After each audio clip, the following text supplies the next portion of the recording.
Hi, everyone. Welcome to Workshop 1 on Discrete Choice Experiments. My name is Meg, and I've recently graduated from Melbourne Uni with a Master's in Public Health. I'm now a research assistant. And it is our pleasure today to have Associate Professor Dr. Jason Ong. He's a sexual health physician and a researcher, and his main interests are in the application of health economics, behavioral economics, and health preference research to the control of sexually transmitted infections, including HIV. He also has expertise in epidemiology. Some housekeeping before we begin today. I would like to ask for all attendees here with us to use the Zoom's built-in chat function to ask any questions that you may have. We will reserve answering all questions to the end of the presentation. So without further ado, I'd like to welcome Dr. Jason Ong to share his screen. Thanks, Meg. Let me share. Is that okay? Yep, we can see it. Okay, perfect. All right, thanks everyone for joining. And also thanks for the invitation to share about discrete choice experiments. So I'm very happy to, I know that we've only got an hour together and we may not cover every single thing you want to know about discrete choice experiments. So I've got my email up there and people can contact me anytime after this as well if you've got further questions, but I'll also try to answer your questions in this workshop. Now, before we start, I want to firstly get to know who is actually in the audience. So I'm going to ask you a few questions, and if you could please use the chat box to answer, and we will be able to see who is out there. So the first one is fairly easy. So who are you? So if you just put A, B, C, or D into the chat box, please.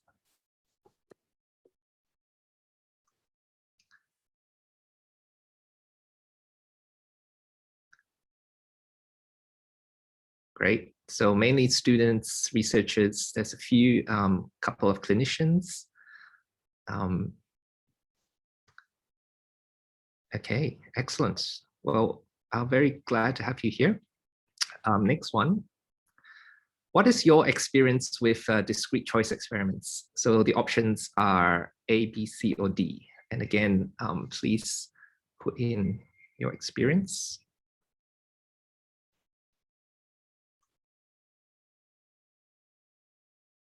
Okay, fantastic. So I guess the majority are either A or B, but there's a few people who've actually had some experience, which is great. There's no Jedi Masters around today, so okay, that's fine. Okay, so this really helps me to pitch my talk at hopefully at the right level for you. Okay, so this is, I just want to put this out here, so just to make sure that if you've already got any workshop questions, to make sure that I will be able to answer it. So even before I talk about anything, do you have any specific questions about DCEs? So again, just using the chat box to see whether there's any questions or things that I should cover in my talk.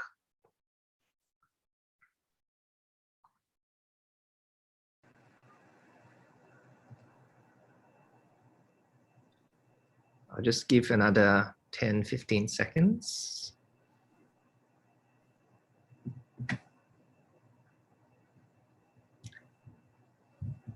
Okay, if not, that's completely fine. I just wanted to make sure that we covered everything. Yeah, the basic overview would be, I think that's definitely what we'll cover. So, okay, all right, so let's go through, and as I move along, please type in your questions along the way, and I'll either try to answer them if it's relevant at that point, or we will cover them all at the end.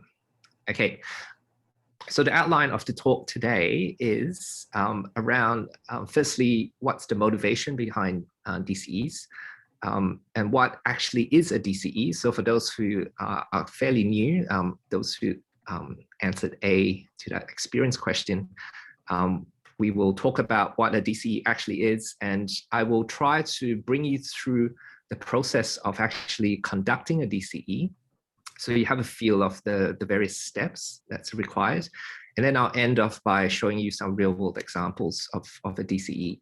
I've got 2 examples, but I'll kind of time check at the end of the first example, and then we'll see whether we've got, we wanted to cover the second example as well. So, but you'll have access to all my slides, hopefully through ISPOR, so you can look at the examples if we don't cover that. All right, so firstly about motivation.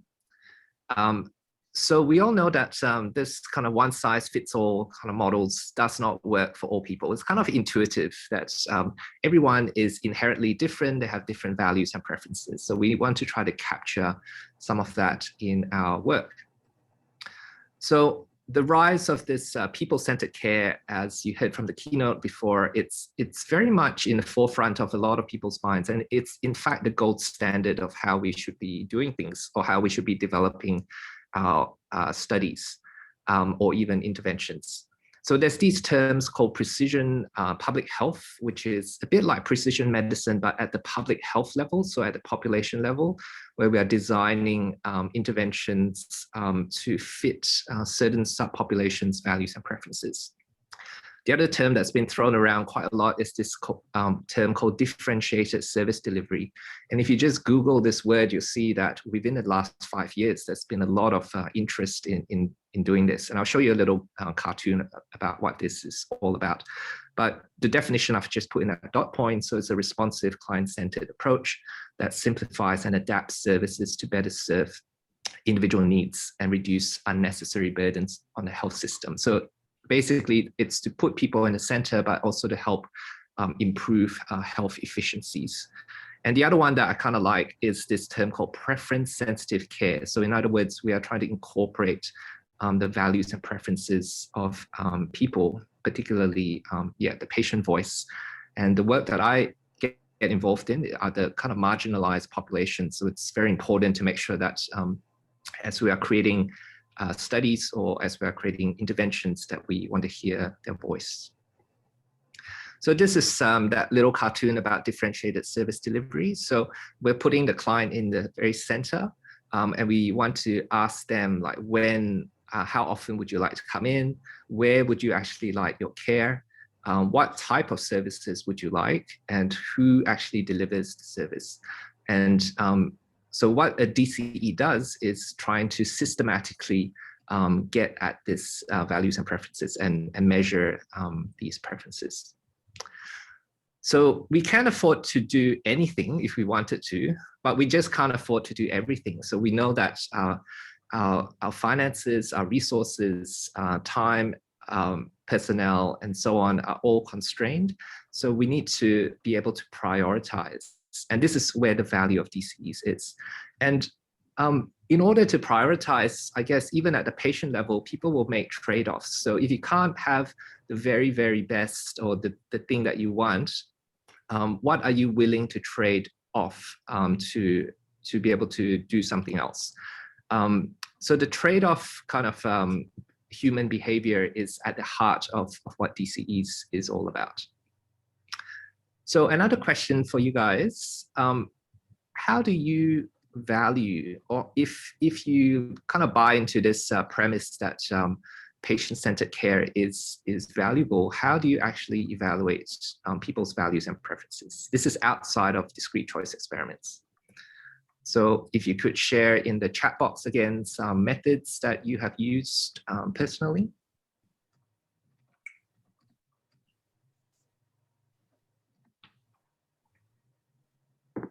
Or if you haven't used any of the methods, if you are aware of some other methods that you can evaluate people's preferences, please pop them in.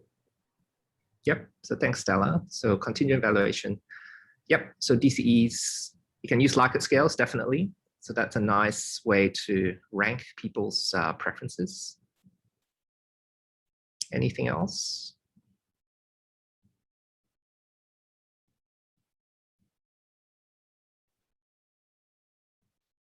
Yeah, so willingness to pay type studies you can do. Yep, best with scaling, that's another form. And I guess also moving away from the quantitative side is you can do qualitative studies. You can do interviews, individual interviews, focus group discussions. talking to stakeholders about, what do you actually want? So there are many ways to do it. So you can see that a DCE is only one component of a variety of methods that we can get at people's values and preferences. So we are going to dive into the world of DCEs. And I know that the reason why you're here is you want to learn a bit more about what a DCE is and how can it actually apply to perhaps some of the work that you would like to do. But I often hear that as people hear about DCEs, there's all these terms that are being thrown out that may or may not make sense at all. Like even the word discrete choice experiment, what does that even mean? And you'll hear words like choice sets, attributes, and all these models. So multinomial logit models, mixed logit models, all these kind of things that are quite unfamiliar. So what my aim is today is to try to help you decipher or try to understand the meanings behind these words and make you a bit more comfortable with this methodology. And hopefully it kind of inspire you to dig a bit deeper into discrete choice experiments and how it could be of use to you. So what is a DCE? So it's basically it's a stated preference method. And this is a really important point. So we're not looking at what I would term revealed preferences, which means that people has already chosen to do something. So you're observing their behavior. That's not what we're doing. So it's a stated preference by asking people hypothetical questions. So we're asking them, if you had a choice between product A or B, which one would you like? So it's a hypothetical kind of scenario. And the real advantage of DCEs is this quantitative measurement of relative preference, which is basically the strength of what a DCE is. And you can do some really cool things with the quantitative data that you get. And as I kind of mentioned before, it's really looking at how people are trading off between attributes. And in that way, you can understand, as you observe people trading off between various attributes, you actually get the strength of their preference for the attribute, like how important are certain things that they will not let go of versus others that they're more willing to trade. So you'll see some examples later on about how a DCE describes goods or services as a combination of attributes. And I'll define this term for you a bit later on as well. The premise behind a DCE is that you are rational beings. I know that as economists, a lot of the models that we use, we have this strong assumption that people rationally make choices. And as in the field of behavioral economics, we also show that people make choices irrationally in a regular way. So it's one of the kind of assumptions behind the DCE that we need to be aware of. And basically the assumption is that if you had the choice between two products, you will choose the one that will give you the most value, however you define that. And the economic term for that is the word utility. The other kind of funny terms is the word choice set. So basically a choice set is that choice. So is it product A or product B? Again, I'll show you some examples to make this a bit clearer. But you can see my definition here as well, that the choices must be mutually exclusive and collectively exhaustive, which means that it must be the only choices that are available to that person to make this a bit more realistic. For example, if I were to ask you, what would you prefer, walking or a bus to your work? That's not collectively exhaustive because you can also drive your car, you can also cycle and so on. So you need to make sure as you're creating your choice sets to make sure that it meets this criteria. I'm going to touch very lightly on choice modeling. So basically these are just the statistical models that we would use to analyze choice. And there's lots of funny terms around the types of models that we use, but it's not that important for now. I think at the introduction level, just for you to be aware of these models, but when you are actually doing a DCE yourself, that's when you actually get to understand what it is. But I'll show you some examples of what they look like. Essentially, there are a range of a vector of coefficients to show you how likely someone is to choose that attribute. Okay, so here's a choice set. So say that you want to buy a computer, and obviously there are lots and lots of computers out there. So how would you choose the best computer for you? So you can go to a shop and kind of look at it, play around with it, and so on. But this is very difficult to do, as you can imagine, for a study. It's like you can't get everyone to go to a shop and do this. So in a DCE, what we do is we break it down into these. This is what a DCE looks like, a choice set looks like. So when I use the term alternatives, so the alternatives basically is the combination of the attributes, and the alternative A is the one I'm highlighting here, is this Microsoft laptop, and it's got all these kind of features, but you must evaluate it as a combination. And then the combination B is the Apple computer, and then combination C is the Google. But there's also what we call an opt-out option as well. So you can also choose not to buy any of these three products. So that's what we mean when you see the word alternative. These are what we call the attributes. So these are the things that we think are the drivers of choice, what people are looking at or would influence people's choices. For example, the brand, we think it's very important, the kind of operating system, screen size, and so on. So each of this is what we call an attribute. And that's what you, as the designer of DCEs, you need to work out which ones you want to put. And within each attribute is what we call the levels. So you can see, for example, in price, you can actually alternate the levels within that attribute. And again, this is your choice as the researcher. So you choose what levels make sense to you or which ones you want to test. So those are the three kind of main components of what a choice set is. So the alternatives, the attributes, and then the attribute levels. Okay, so choice modeling, I'm just going to go a bit nerdy for a few slides. So for those who like formulas, this is what is behind, under the hood of a lot of the choice modeling models that we use. The essence of choice modeling is basically this formula. So I already defined for you what a utility is. So just think of utility as how much value you would put onto something. How much you like something. So in order to work out how much someone likes something or how much value they put on that, there are two components. So one is your observed component, which is the choices that they're making in terms of the attributes that you show them. And also there's what we call the unobserved component as well. So there's this kind of, people can make choices irrationally, or people can kind of make choices a bit randomly. Or we are kind of missing out the important attributes that should be in there, but we forgot to put into our choice set. So this epsilon here essentially just absorbs all that other kind of the rest of the factors that are not being captured by the observed component.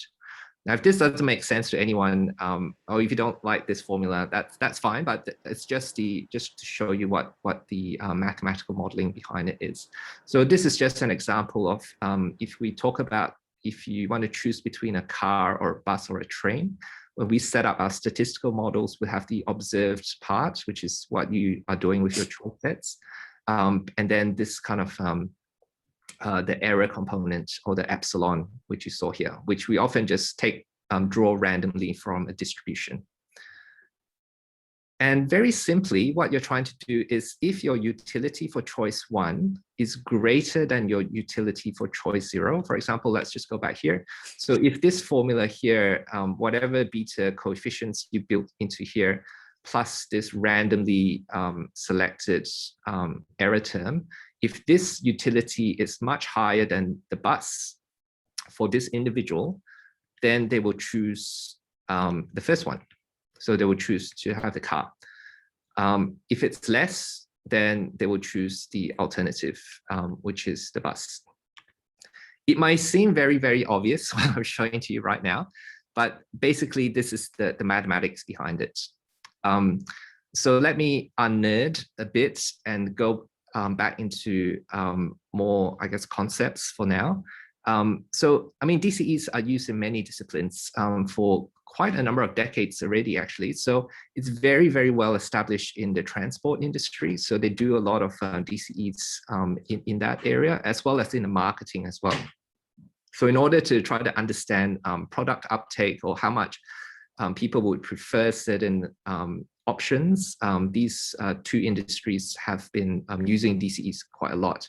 The health side has only started really in the last 15 years or so. So we're kind of playing catch up, but we can learn a lot from what has already been done in these other disciplines. So this is a choice set actually of COVID. So you can see how people have looked at various attributes and kind of said, you know, in situation, would you prefer situation A or situation B? So unfortunately for those in Victoria, we are kind of, this is very salient for us at the moment as we are facing a lockdown again. Now, the DCEs I kind of like because it produces various useful outputs. And this is just to show you the kind of things that can be done. And for example, we want to explore heterogeneity. So we're looking at not just the overall population values and preferences, but because we're quantifying people's preferences, we can actually dig down a lot deeper. So we can look at subpopulations, whether it's males or females, or older people versus younger people, or whatever subgroup that you're really interested in. And I think that's one of the really powerful outcomes of a DCE, is that you can really start to dig down into subpopulation preferences. And similarly, we can actually calculate willingness to pay. I know there's a whole body of methods that's a bit different for willingness to pay, but within a DCE, we can also do the same calculation. How much are people willing to pay to get a certain product or to get the levels of a certain attribute and or to avoid side effects, say. So that it's quite another, quite a nice feature of a DCE. The other thing that I use DCEs quite a lot for is for forecasting choices or demands. And remember I said that this is a stated preference, which means that this is a hypothetical scenario, which means that in fact, I can throw in anything that I think is feasibly in the horizon. For example, new drugs that are coming on board, new technologies that are currently not in the marketplace. So they're not in the real world. So you can't actually get revealed preferences anyway. So you don't know the market shares anyway. But the DCE, you can actually put combinations of these attributes together in a way that would feature these kind of hypothetical products. And so with that, it's a really useful method because you can actually start to predict market shares, generate demand. So for example, here, one of my colleagues did this to look at predictions of various products. So for those who are familiar with sexual reproductive health area, so things like PrEP, rings, antiretrovirals, injectables, and so on, like what he was trying to do is looking at the uptake. But here's the cool thing about the DCE is that you can start to break it down. So adolescent women versus adult women versus female sex workers. So if you just cast your eye across it, you can see that people actually, for example, female sex workers actually have a greater preference for injectable antiretrovirals compared to the other two groups. So this is a very nice output that's possible for DCEs. Here's another one that is under review. So this is one of my papers looking at chlamydia testing in Hong Kong. And what I'm trying to show you here is the relative importance of various attribute levels. So you can see here that price is a huge thing for testing for people living in Hong Kong.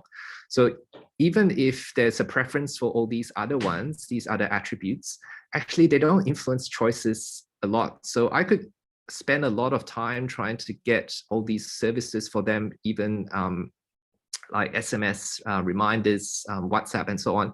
But it's going to do very little to influence someone to test. So this shows me, or shows the policymakers, that price is the driver. Similarly here, this is for chlamydia management. Again, this just visually shows you that the biggest driver for them is the attitude of the staff. So it's a nice way to just visually and very quickly show people what are the drivers of choices to uptake, in this case, chlamydia management. Here's just one example of willingness to pay. So I guess this is, again, derived from DCE data.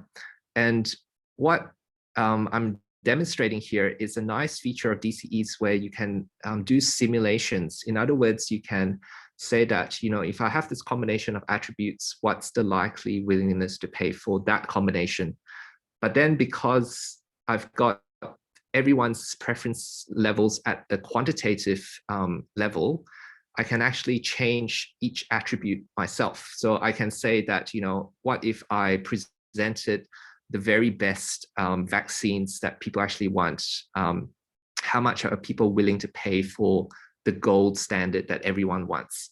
So again, you can see that, so this is using the simulation function in DCEs that we can say that, you know, at the current level of vaccines, people are only willing to pay X amount.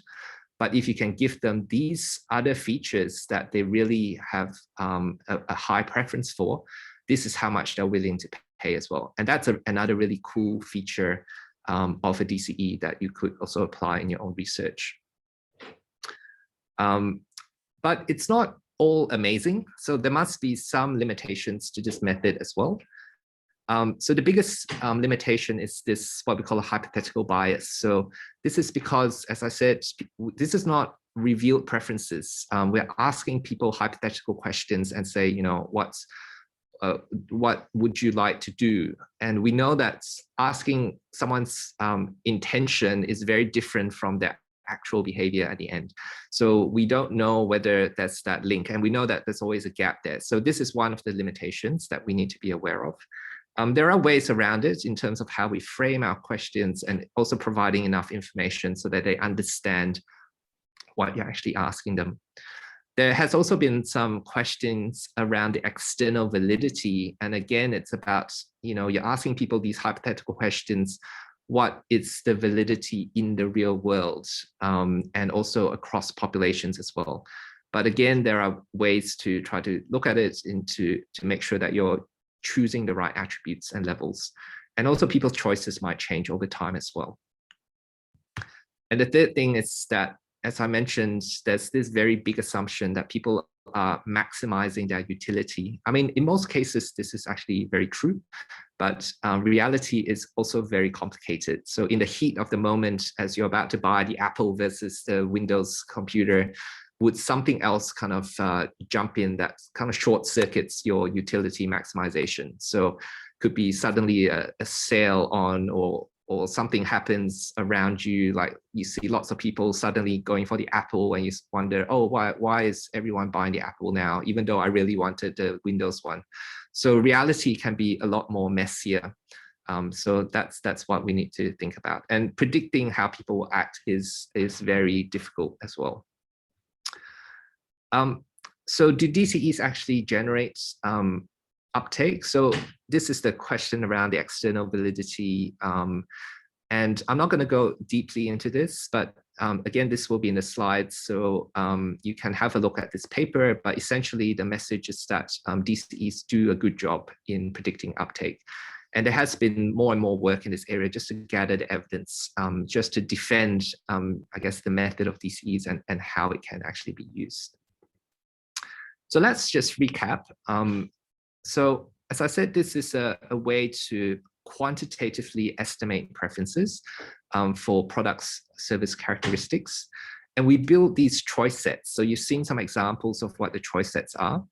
And there is what we call a qualitative phase to try to understand what are the main drivers of people's choices.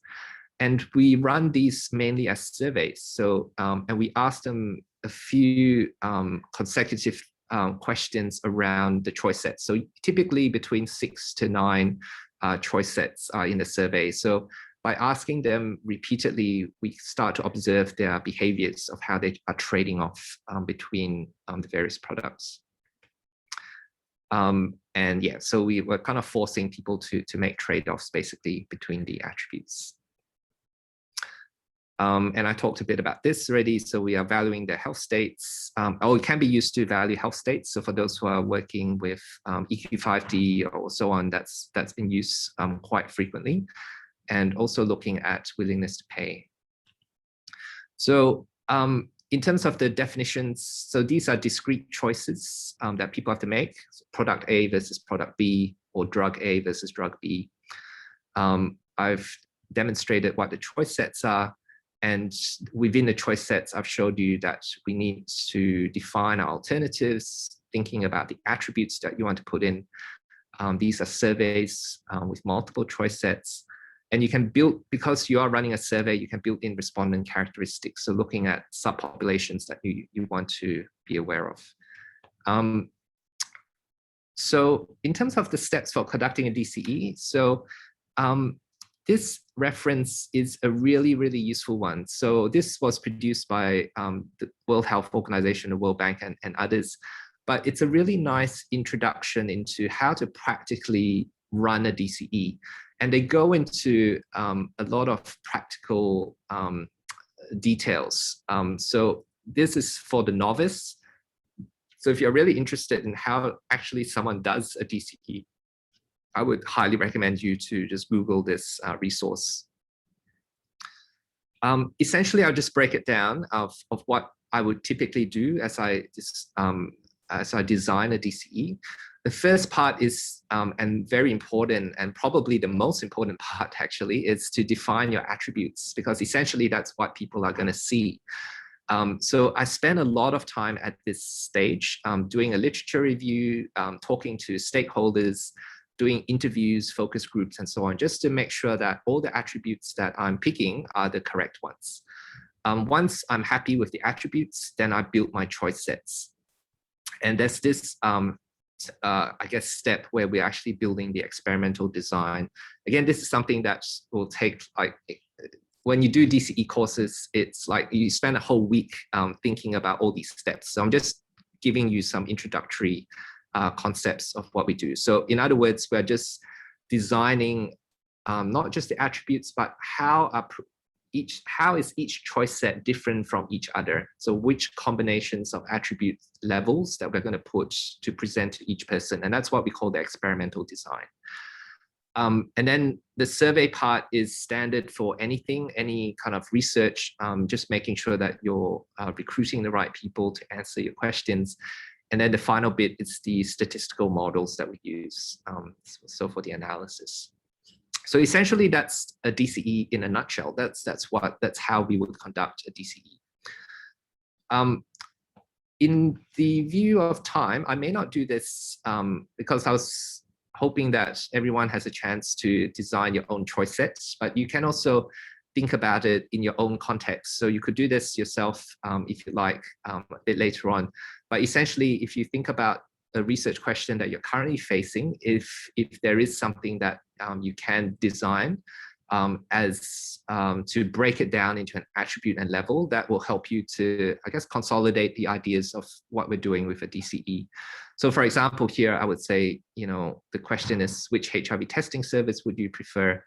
And I can actually break it down into certain attributes that I think are very important for choice for them to test. So cost is going to be a big one, where they go to tests, for example, and then the type of testing, so whether it's a blood test and so on. So if you're able to construct this kind of table, essentially you have graduated from a novice to someone who starts to understand a bit more about how to construct DCE choice sets. All right, so this is just another figure just to show you the processes in a different way. So as I kind of mentioned, you need to really define your problem definition first. You identify your attributes. And this is the experimental design bits where you're actually constructing your choice sets. And then we will do the model estimation at the end. So this is another kind of nice way just to show you what we do. I'm not going to talk about experimental designs much. If people are interested in looking at what's the latest on this, I've given you a PDF here. So again, you can have my my PowerPoint slides and you can access this. But it takes a while to kind of understand fully about experimental designs. But we're very happy as DCE practitioners for anyone who wants to do DCEs to kind of walk you through all these steps in a bit more detail. The statistical models, don't be frightened by all these terms. Again, as you're doing the DCE, if you can kind of tag team with someone who's a bit more experienced, they will guide you to the right statistical models. And as you kind of learn as you're going along the way. So it's better to kind of do it that way rather than trying to learn every single model. There's probably like 10 plus different models that you could use. But what I've put on here are the more traditional or more popular ones. Again, there's a PDF there if people want to look at it.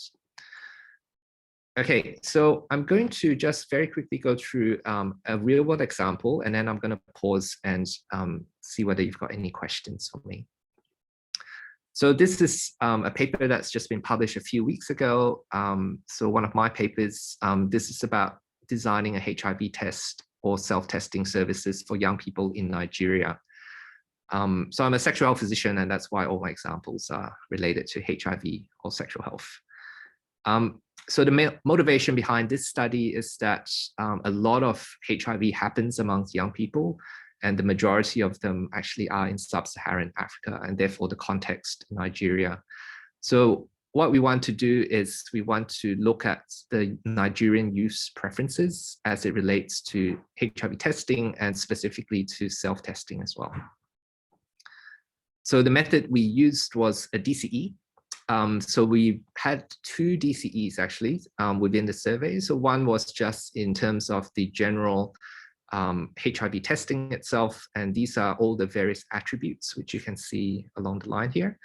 And then I also embedded a second DCE, asked the same people about self-testing kits, and again you can see the various attributes there. Here is an example of a choice set. So all of you are now experts in what a choice set is. So you can see the alternative of option 1, option 2, and then I gave them a chance to say I would not test for HIV given these 2 options. And now you also know about the attributes. So these are the attributes on the side. These are the things that the stakeholders and all our interviews, focus groups, literature review has revealed that these are the drivers. And within here are each of the levels. So you can see that, you know, if you were offered this, which one would you pick? And then people will pick up to 6 of, they'll be presented 6 choice sets. So in terms of results, we had 500 youths participate. The mean age of 21, the majority were actually females, and 35% of them had a higher than secondary school education. This is one of our main results. So these are the coefficients that comes out from our models. But what I'm showing you here is the higher the number, the more they like that attribute level. So for example, the free HIV testing is most liked by everyone. And then the 2,000 Naira, which is about $3–4 US, is the one that they do not like the most.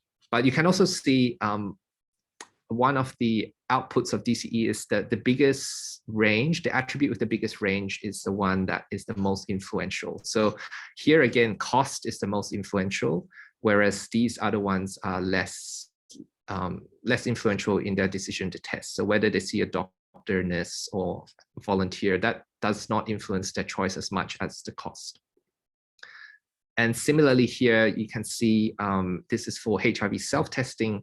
So again, you can see the nice thing about DCEs is that you can quantify their preferences. So you can actually see, you can rank the attribute levels. So in this case, the majority of people preferred self-testing from community health centers, and they really disliked pharmacy or non-profit organizations to access the kits there. And this was actually super, super important because Nigeria wanted to send out allow self-testing kits to be available primarily from pharmacy. But as a result of our study, we showed that young people don't actually want to go to pharmacies to pick up these kits. but they would rather pick them up here. So this was a nice result from our study. The other thing that I want to show you is that this uptake, prediction of uptake as well.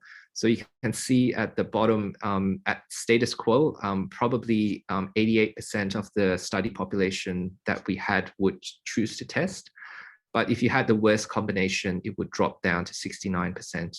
But if you gave them exactly what they wanted, it could rise from 88% up to 97%. But the coolest thing here, I think, from our study is to talk about the uptake, the impact of self-testing uptake. So in other words, if we can give them the best combination of what they really wanted, so in terms of the self-testing service, we can essentially double the uptake of self-testing kits. So this is providing really practical advice to policymakers as to what we should do to improve uptake of testing. This is what it looks like behind, under the hood, I guess. So you saw my kind of nice graphics, but when you generate results, you basically get these coefficients is what comes out from your models. The positive coefficients are the ones that says that, you know, people like that level versus those who are negative. But what I'm also showing you here is that there are differences in subpopulations as well. So for example, let's just take the out-of-pocket cost for 500. So younger people actually dislike paying this amount much more than older people, and also men dislike paying this as much, compared to females. They did not like it more than females. So again, this is just, you don't have to look at the full detail of this, but basically just looking at the subpopulations. Another cool feature of DCE is to look at differences in preferences. I am actually going to stop there because I want to give you guys time to ask questions. And so I'm going to stop sharing and just see whether there's anything that's popped up. Right, so we do have some questions, and the first one is, what are some promising innovations you see on the horizons of DCE? Yeah, so I think people are using the simulations a bit more and trying to predict different combinations of attributes. I think that's, I mean, to me as a practitioner, that's the one that I get excited about, because we can actually think about, you know, if I had this service configuration, what's the likelihood that people would come to this versus a different configuration? And that helps me to say, resource my service to look like this certain thing. So that's what I do as a practitioner. The other kind of advances are the statistical models. So people are trying to look at how to understand people's behaviors and try to model that statistically, which is quite difficult, but we're trying to make it as applicable to the real world decision as we can. So there are a lot of much smarter people than me thinking about the statistical models, and I think there's a lot of advances in that area as well. Oh. The next question we have is, we tried to determine the willingness to pay of students for cigarettes by giving a sample of students' money, which they will spend on either cigarettes or candies. Okay. We did multiple rounds while varying the prices each round. Then we used regression to determine the willingness to pay. We called it DCE back then. Does that sound like real DCE? I also wonder if you have seen examples where DCE has been used to determine willingness to accept. Back then, we were forced to use iterative bidding to determine willingness to accept. Yeah, technically they're not. So that example, that specific example you gave, I don't think I would call that a DCE. It sounds like it feels to be more like a willingness to pay or a contingent valuation kind of study. I mean, it might be just semantics in terms of the terminology, but DCE kind of sits under contingent valuation as well. That's the kind of umbrella term. And underneath that method, there are different components of it. So probably as long as you understand the DCE as I presented it, it's kind of, we don't usually give them money or whatever. It's all kind of hypothetical. but you can, so people can give money to make it a bit more realistic. In terms of willingness to accept, yes, definitely. So the nice thing about DCEs is, I'm going to throw, a technical term at you. It's the marginal substitution as well, which basically means that we can work. So as long as you have a cost attribute in any of your DCEs, you can actually work out this marginal rate of substitution between their willingness to, say, for example, accept a certain side effect or to avoid that side effect, or essentially any attribute as well. So we can see how much people are willing to pay to avoid or accept something.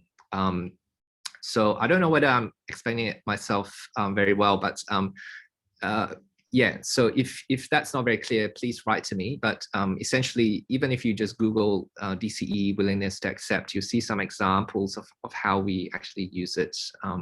But that's a very common use of DCEs. Yeah. Okay.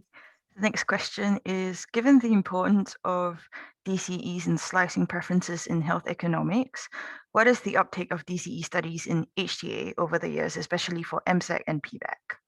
Yeah, that's a really good question. I think as people get more comfortable with the DCEs, especially in health, we have seen a definite rise. And there's some nice papers that actually look at, they count the number of publications over the years that are applying DCEs in the realm of health. And you can essentially see an exponential rise. So I think as more students are getting familiar with the methods, people are starting to use it. In terms of PBAC, I haven't seen too many within there, although, as I think many of you know, values and preferences is a huge, it's part of the decision-making as well.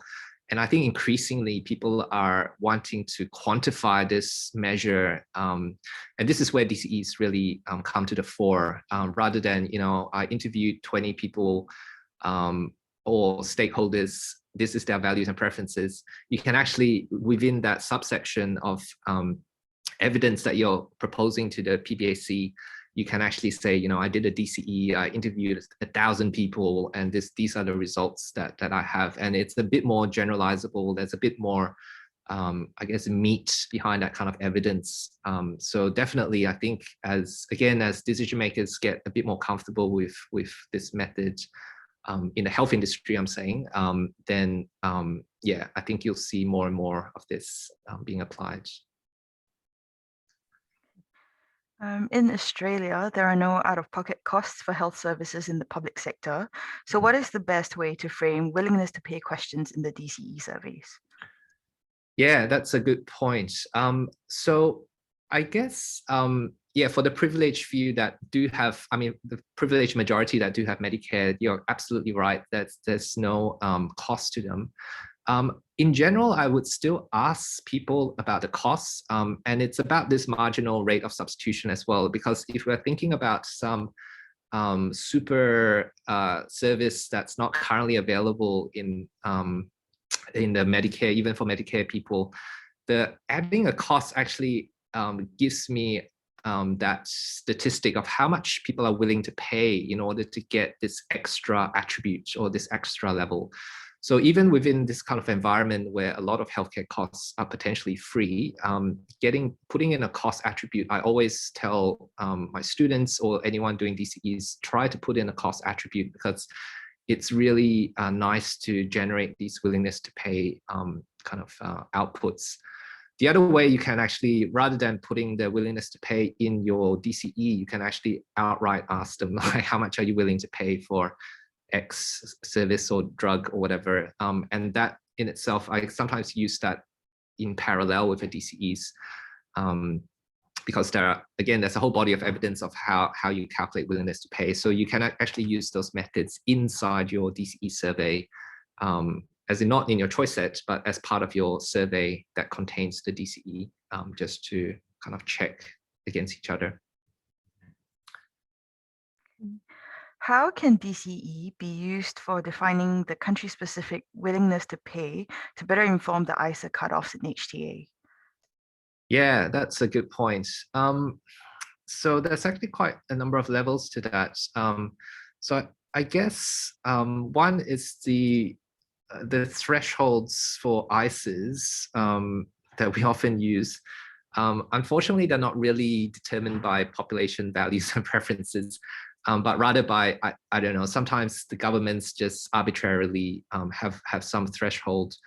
And we just kind of look at what they have actually funded and not funded and kind of work, okay, this is the threshold for the country. You can, however, you've got my brain thinking now about that question about how you could potentially ask the people how much they're willing to pay to gain that quality adjusted life year, I guess. I haven't actually seen anyone do that as a DCE, but that would be quite cool to actually ask the population themselves using a DCE. But I guess the challenge is, what does the quality adjusted life year, how do you describe that? I think everyone will be slightly different in their head, but as long as that's a common metric, I think it'll be quite cool to see what the people actually think about how they would actually value that. Yep, I think I'll probably stop. We've got two more questions. How can you address or model heterogeneity in the DCE analyses? Yeah, that's a really good question. So we do it in various ways. So I didn't show you the various models. I named a few of them, but I didn't go into a lot of detail. But essentially, we run what we call interaction effects into our models. So in, say, if we just use that multinomial logit model, that's our workhorse essentially. So if we said that we ran that for people, what we can do is we can run an interaction effect on each of the attributes. So for example, I can put an age multiplied by cost and so on. So what that will tell me is that according to that characteristic, is there an interaction with that attribute? So that's one way. So we run interaction models. The other way that we commonly use is what we call latent class analysis. So I think, I'm not sure whether the audience is familiar with that term, but essentially it's the technique that categorizes your population into various latent classes, which you specify. And it looks for heterogeneity in that sense. So looking at patterns of preferences. So in my second example slides, which hopefully you can have access to, I've got an example within there of how we looked for heterogeneity using latent class analysis. This is another really useful tool that decision makers can use, because essentially you can classify your population into various groups. So in my example, I could classify testing preferences amongst gay men into 4 latent groups. So in other words, that these groups have different preference patterns. And so if I wanted to target one group, I can say that, you know, this group has this type of preference, so I can direct all my services in this way. Whereas a second group has a different pattern of preference, and so I need to think about them in a different way. So there are various statistical methods, but definitely it's something that we often do in DCEs to look at. Okay, so we are now to the last question. Patient-reported outcomes and value-based healthcare has become an interest in the past few years. What are your thoughts about the use of DCE in patient-reported outcomes and value-based care? Yeah, definitely has a place. I think, in fact, DCEs can be applied in many situations. I think as long as it kind of fits into the principles that I presented. So if you can, in whatever your research question is, if you can put it in a way that has a discrete choice, you get people to choose between this service versus another service, or this kind of drug versus another kind of drug. If you can design your research question in that sense, a DCE applies, then you can actually use this methodology. So I think, yeah, just think carefully about your area. I mean, even the patient-reported outcomes, I think it's one of the areas that people are starting to apply DCEs into. Again, if you kind of type in Google kind of value-based care or patient-reported outcomes and DCEs, you start to see some of these studies trickling into the publications. Yeah, hopefully that helps. Okay, so I think we've now reached the end of our session. Thank you very much, Jason, for your wonderful presentation. Right. And I want to thank everyone for their participation in this workshop as well. At the end of the symposium today, we will be sending out an evaluation form, and we would greatly appreciate it if you could fill out the form. Now we will have a short break and return at 11:20 for workshop 2. Please join the next workshop via the meeting ID and password, as we're having issues with the URL link for this breakout room. We apologize for that inconvenience, but we'll see you all later. Thank you.